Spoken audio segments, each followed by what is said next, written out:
Before I introduce the panel, let me just tell you a little bit about what these policy reunions do and what it is that we're hoping to achieve today.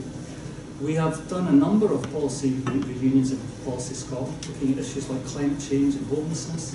We have nakedly stolen this from the Institute of Government in London. We've done a number of policy reunions over a period of time. And the basic idea is to take a clear, distinctive policy process, bring together the key actors who are involved in it and who have long enough memories to be able to interpret the events of the time, and allow an informed audience to have a debate with them about what were the key milestones, what were the critical junctures, what are the lessons we learned from now with the excellence. So that's essentially the idea behind policy reunions. So within the What Works Scotland team, we have a number of work streams, and one of the work streams is called governance, and within that we are interested in particular as to how community planning partnerships have grown and evolved and developed and become the sort of critical part of, or one of the critical parts of the Scottish approach to public policy, the delivery of the national performance outcomes at the local level. So they are incredibly important to the delivery of those achievements. So we think that understanding how they came about, their strengths and weaknesses, the changes that occurred to them, why that happened, the context that all operates in, is a really useful way to sort of forward the debate. And I should say that we are subsequently, in a month or two, going to have a second of these sessions looking at the National Performance Framework itself and how it evolved and developed and played the same kind of setup as today. So the idea with this afternoon is that I'll ask the panel to make a contribution.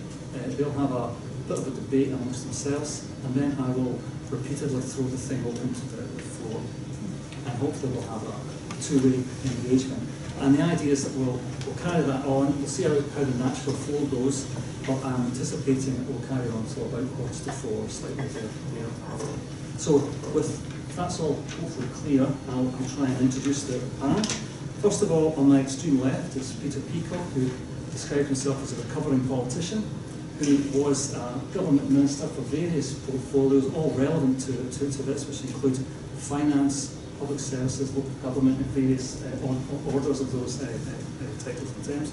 And we're going to draw on Peter for the sort of political input to how these processes develop. Next to him on my left, Douglas Sinclair, who's chair of the Accounts Commission, but today is speaking in a completely personal capacity, and we'll be very interested to hear what he has to say. And then finally on the right is Rory Mair, who, when all of this stuff kicked off, was the chief executive of COSLA and is here representing COSLA, but also some of your own views and opinions. So that's the panel, and what I'd like to do is start off by asking Peter to give us a kind of brief overview of the political background to CPPs, really up to 2001, and the establishment of the Community Planning Task Force and those kinds of issues. And I think perhaps also think a little bit about the role of Glasgow in particular. So I'll have it with Peter. Okay, thank you very much. I'll just say to you that before I went to Parliament, I was a councillor for 17 years in the Highlands. I was a council leader for a period of time, and leader of the Finance Committee for a long period of time, which was relevant to that, what I'm going to say later, so just so you've got that kind of context. Since my involvement with local government and these particular ministerial positions, I've been not involved with community planning, although I've come across it a number of times and other things that I've done.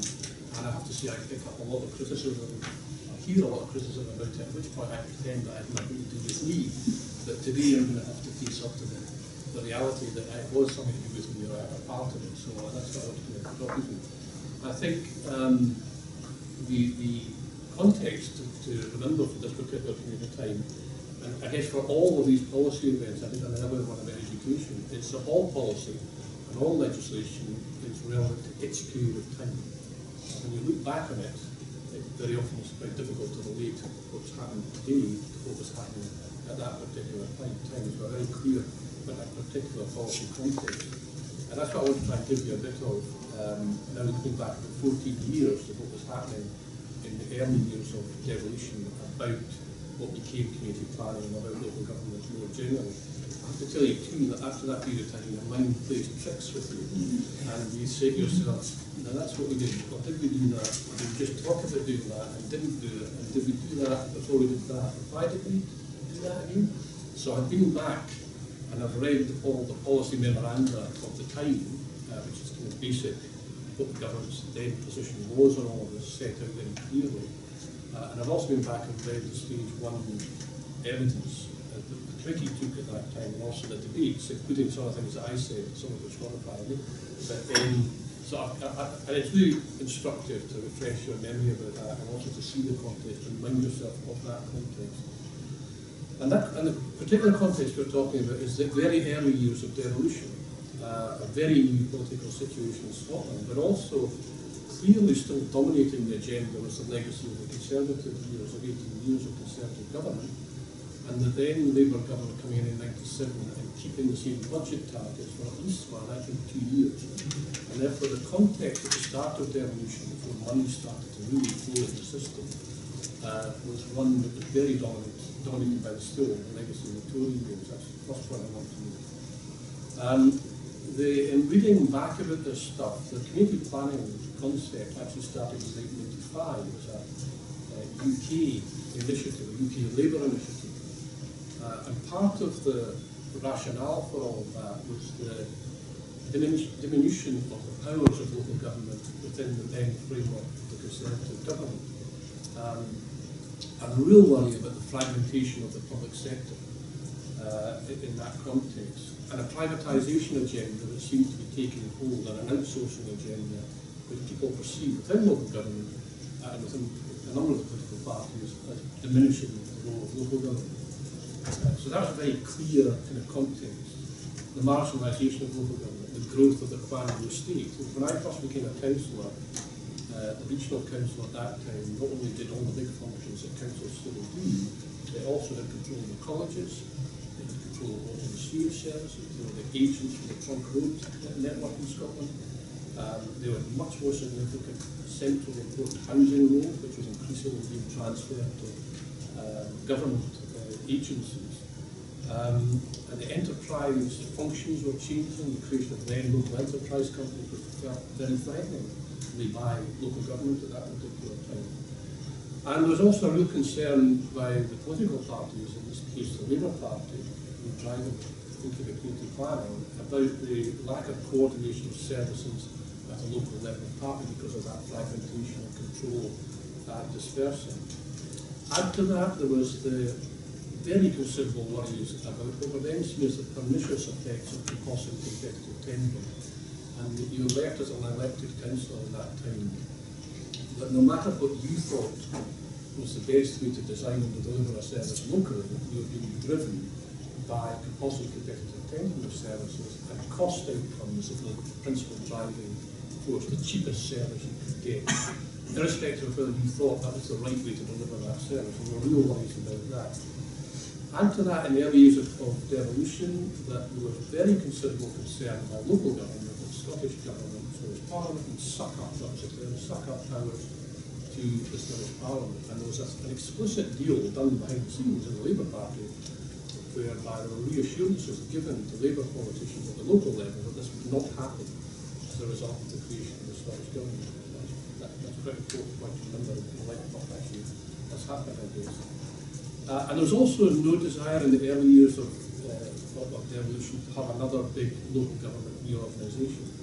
There were some people who would have argued for that, including myself, I have to say, but there was simply no desire to do that. Everybody was focused on making the new government work, on a focus on improving public services, and a big reorganisation, a restructuring between local government and health and transport and all of that was certainly not on the agenda. So that was part of the context.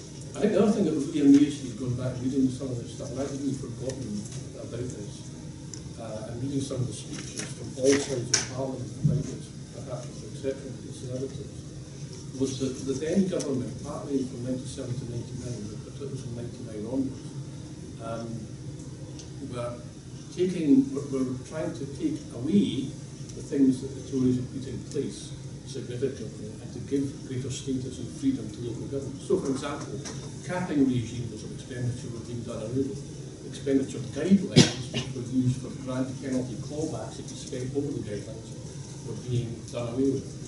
We moved to, and this sounds ridiculous now if you think about this, but we moved to 3-year budget horizons for local government. That, having been, like earlier referenced in the finance committee of the council, was that we argued for this for years to give us, move away from annuality and that end of year ridiculous sludge of spending onto 3-year planning horizons, and we couldn't get anywhere. So that was one of the things we were addressing, introducing 3-year budgets, and that was revolutionary at the time. I'd forgotten too that the Conservatives had reduced the term of office for a councillor from 4 years to 3 years. So we were restoring it to 4 years to give greater time horizons and continuity. We were ending Section 94 capital expenditure consents, which were then controlling all capital spending and beginning to move to a prudential regime of borrowing. Ending the need for ministers to give consent to selling properties that local authorities have to sell. We begin to talk about how you're remunerating councillors more effectively to try and get a new breed of councillors in and so on. So all of that was happening. And it's in that context that then the next kind of step along the road was the Local Government of Scotland Bill in 2003. It was the next step in a series of actions to try and restore the status of local government and to give it more freedoms to act. And most importantly, to go back and read the literature of the time, it was that councils were seen as the local leaders of their community, and that this was a role that had to be strengthened and give them a greater leadership role at the local level. And that was also happening at the same time as the Macintosh Commission, which was again opening a wider agenda of things, which talked about PR and local government, proportional representation, which didn't happen until the next period of the second administration in Scotland. They were talking about power of general competence being an aspiration of local government. So that was going on. And also the concept of best value was being experimented with and talked about and worked on with trade unions and others at a UK level, but particularly in Scotland. A huge amount of work going on with COSLA unions on that. And also, by that time, there were pilots running on community planning partnerships. Now, I have to tell you that I discovered that my council was one of the pilot councils. I have no recollection of this whatever at the time. And I guess that was part of it. It was a very short period of time. It was another election we were otherwise focused. But then there was an evaluation of those pilots at COSLA Commission from Birmingham University. And that then took you into the process of the community planning task force being set up. The debate was going on, the context was clear, the desire to shift the ground a bit more was clear. You then had to create a much more tight framework, tighter policy thinking about that, and propositions for what would be put in legislation. And that's where the task force kicked off. And particularly, Alice Brown was the first chair of that, Douglas was a member of that, and there were many others. And Douglas could probably pick up the story that much more effectively than I can. But that was the kind of process that we got there. And when we come back after the discussion, I'll tell you what the logic was, what went in the bill, and how community planning should not actually see on its own at all, because it's part of much more complex mix of things. So thank you. No, That's great. Good on with the question, I think. Yeah, I might just pick up what Peter said about the genesis of community planning. I think probably they were very much influenced by the thinking of John Stewart in Invergov, who wrote a series of books about the concept of community planning, the needs of individuals and communities could seldom be met by one organisation, and the emphasis on partnership working. You take police who resolve crime, but the causes of crime are out with the control of police. It's bad housing, poor employment, poor planning, poor education, and that's where all partners can come in. So the logic behind community planning, what's not to like, is difficult to dispute. And I think, as Peter says, it did give an expression of, I think, what is the most important role for local government, which is community leadership. I think it's a pity that we've lost that in the bill, because local government is not defined by being a service provider. Lots of people provide services. It's not being defined by being a regulator. There's lots of other regulators, but its democratic legitimacy, albeit it's not as strong as we would like it to be, gives it that essential difference and and that authority to act as the community leadership board. Having said that, I think that one of the things that depresses me, and I've been a great advocate during my career of community planning, is that if you look at 12 years since 2003, since the Act, to around 2015, I think people would say, well, has it really made as much progress as one would like to have seen? I also need to remember this is a voluntary partnership. There are statutory duties placed on the partners, and that's been strengthened in the bill. I may come back to that, but at the end of the day, there's a voluntary partnership, and there are limits to what a voluntary partnership can actually do. There's a limit on how much the Accounts Commission can audit the voluntary partnership. And let me say, I'm absolutely speaking of personal capacity, it's not often I'm allowed out without a reminder, but they'll let me out today. So what I say are my views, they're nothing to do with the Accounts Commission or the Scotland. Probably the heavenly will certainly, but anyway, leave that as it may. So then I began to think, well, in a sense, what were the difficulties? And I think there are difficulties in terms of people understanding the role, the council leadership role. For many councils, that was people being in charge rather than actually facilitating and learning the skill of facilitation. I think also for government, the government has a duty to promote and encourage community planning. But some days when opportunities came up and they stood in the way, I can remember a couple of examples where I think I'm right, Orkney Islands Council wanted to take over the finance function of the health board and run it on their behalf. It was a similar case, I think I'm right, where they put it that way. And that would have been a very powerful statement of partnership working between two of the most important partners. In both situations, the government said no, so that I think it was difficult to say how that squared with their duty. I suspect also we were all over ambitious of the community plan. The statement of ambition in 2013 again was over ambitious. They talked about partnerships being acting like true boards. Well, they were never true boards. You're talking about plural accountability here. You're talking about accountabilities that didn't change the accountability of the minister.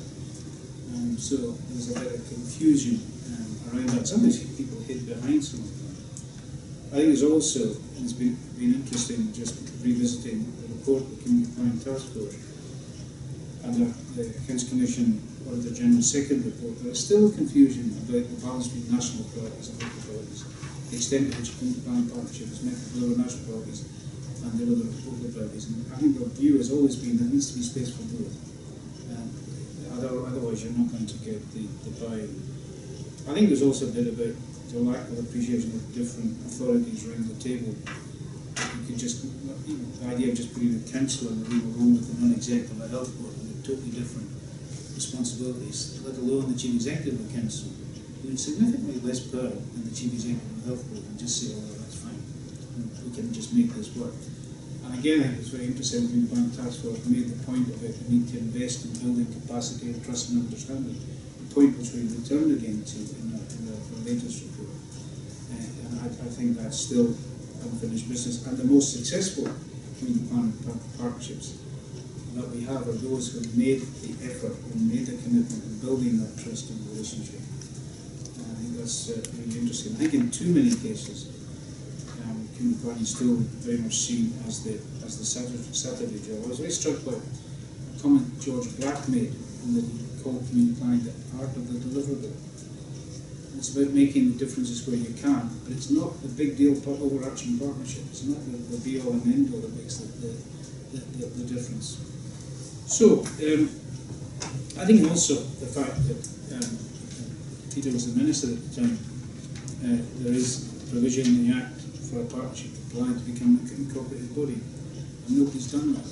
And that in itself is a pretty powerful statement of the limitations, if you want, of community planning, and the fact that people do have different capabilities. There may be a statement of over-ambition, the fact that we put it into the bill. As I say, you look at the sense of deja vu reading the Community Planning Task Force report, because some of the recommendations in there, it was a very good piece of work, 2 years, just making the point of balance that was a task force that lasted a long period of time, and uniquely, as well as reporting to ministers, had the freedom to express its own views to Parliament.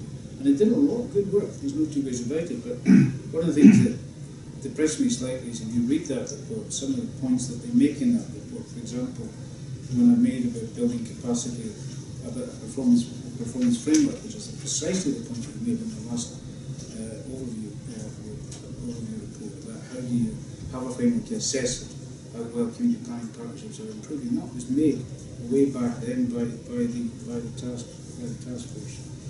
So, and I think one of the other issues is because, I'll come back to this point, just finishing this point, because there are voluntary partnerships, there are no sanctions. And it's true even in the community empowerment bill.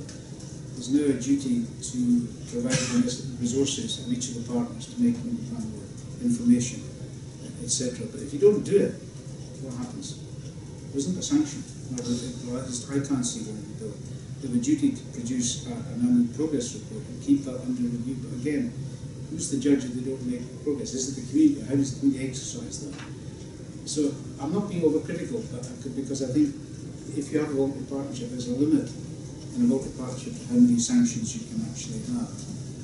I think the very final point I would make is how much longer will government parties allow community planning partnerships to continue without making a difference? I find it very significant that health and social care partnerships have been created on a statutory basis. The point Rory often made about ministers wanting a clear line of sight between the policy and delivery on the ground.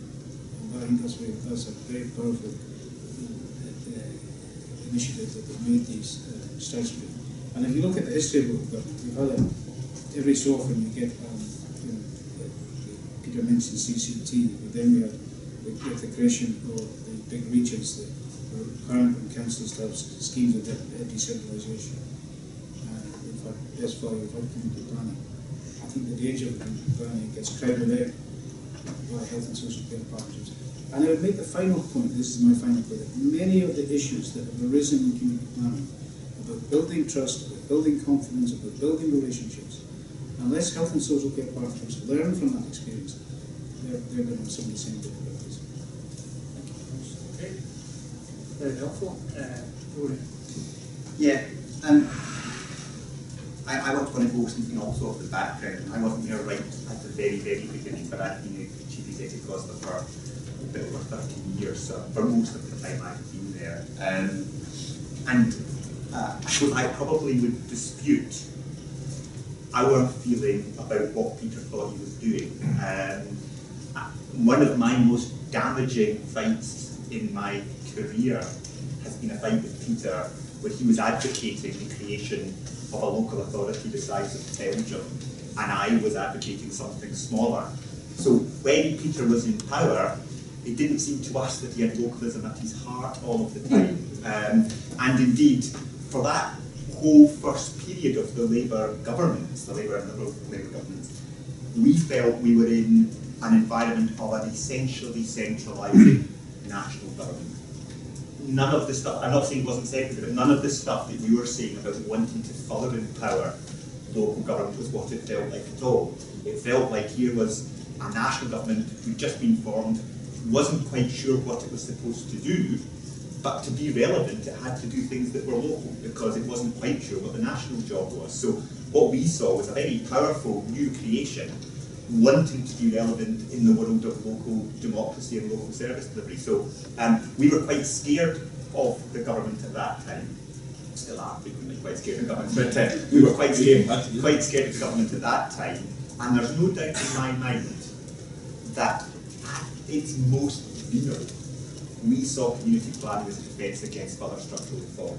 And that if you didn't have community planning, then what Douglas had described very powerfully as organisational porridge or spaghetti, I can't remember which it was, institutional porridge, was going to be sorted by the coming together of boundaries. And there was talk about, well, why have we got 8 health boards, why have we got this number of police forces, why have we got a different number of local authorities. So at its most basic, I think our view was, if somebody's going to suggest something that does two things, it pulls all that together and says, well, you can have porridge, but you can throw some sort of cloak of planning around the porridge, and also, very important from our point of view, you give local government the lead, then this looks good to us. So in that sense, forget what community planning was to become.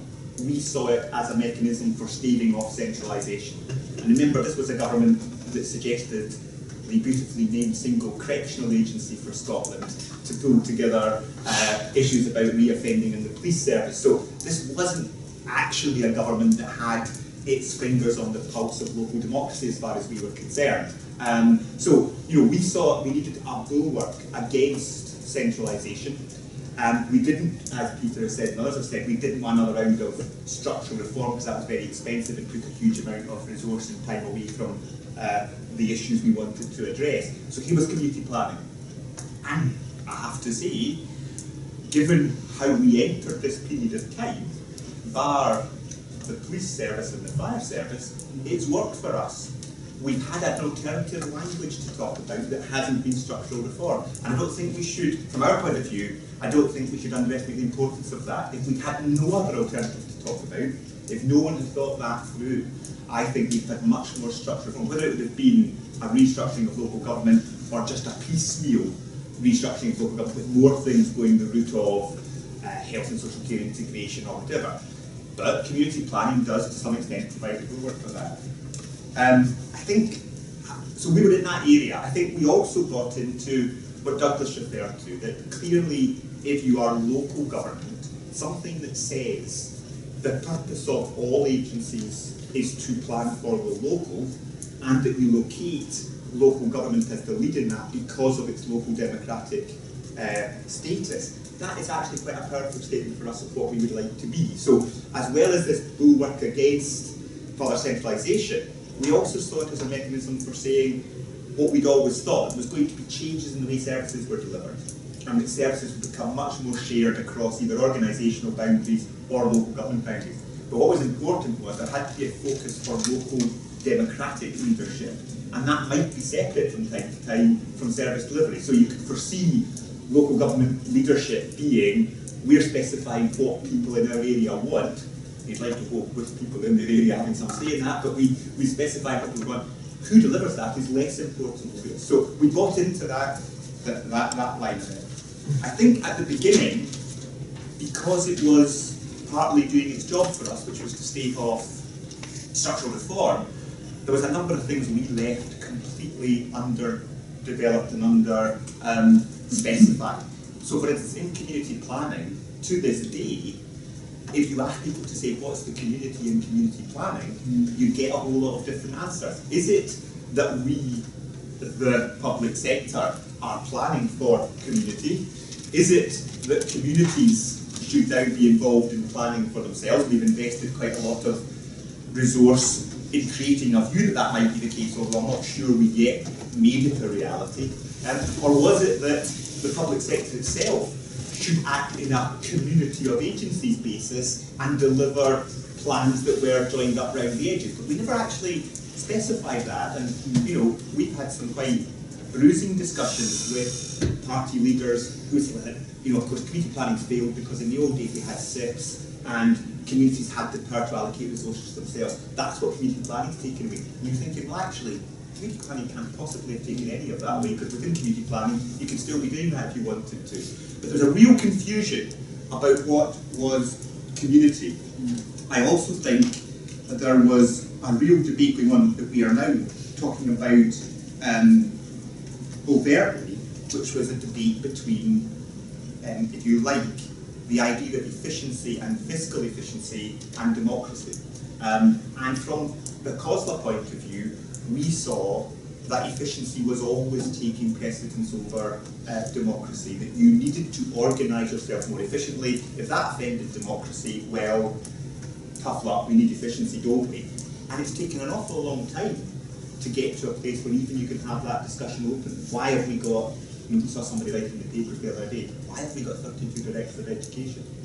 Why don't we just have one and they can manage the whole service? Because that might look more efficient, but it wouldn't deliver any kind of idea of democracy. So I think we wanted community planning to say that the democracy element of that argument was at least as important as the efficiency element of that argument. Now, whether we ever got there, whether we have got there yet, I'm not sure, because, you know, what, halfway through this period, we hit a change in financial circumstances where, rather than having growing budgets, we're all going to face a long period of either stable or decreasing budgets. Under those circumstances, the balance between efficiency and democracy tends to get altered in people's minds. So, I think, given we're obviously going to go on to where do we go, I think I would say that from our point of view, our views on community planning, whatever we said overtly, were privately, how do we use this thing to stop the advance of centralisation, and how do we use this as a bulwark against the loss of powers for local government? Because in the early days, that felt like what was about to happen. And I suspect that our interaction around community planning, as Douglas said, how much progress we made on it. We made enough progress to get our primary objective, because we weren't being reorganised out of existence, which is what we thought was going to happen. And if community planning was one of the ways we did that, so be it. I think that's changed. I think Douglas is right. We now see that actually, if you don't really invest in community planning, we don't invest in the mechanisms that stitch the public sector together in some kind of meaningful way, then you've got a real problem on your hands, and you'll have other questions to answer. But in the beginning, I think we were in it for more basic purposes than some of the more lofty intentions that Peter, I accept, we have had for it. We just didn't hear that at our end of the story. I can pick up one particular point, and it's just that last point that Rory made. It's very interesting that you were giving that perception. We obviously had a different perception. Very liberated, open-minded, consensual, civil, to do the right thing. But you saw it as a bulwark against centralisation. I mean, we clearly saw it that we couldn't reorganise. Commitments have been given politically to Labour local government. We will not suck up power from them. And so therefore, what do we do about the fragmentation? How do you make the public sector work together? The only way of doing it involves community planning. So actually, it served both our purposes for entirely different reasons. I find it really interesting that when I do pick up, and if I was brought in with a private capacity to do a lot to try and mend some broken fences between community planning partners and one part of small, and I do hear a lot of criticism about it, but I've never heard any alternative actually is other than some major structural reform, which I don't think you have to have some massive structural reform, and it would bring its own problems, and you still have other interfaces with other bits of the public sector and environments. So conceptually, it seems to me this has got to continue in place. I don't see the alternatives. I know here's Scotland fine, but I've not heard of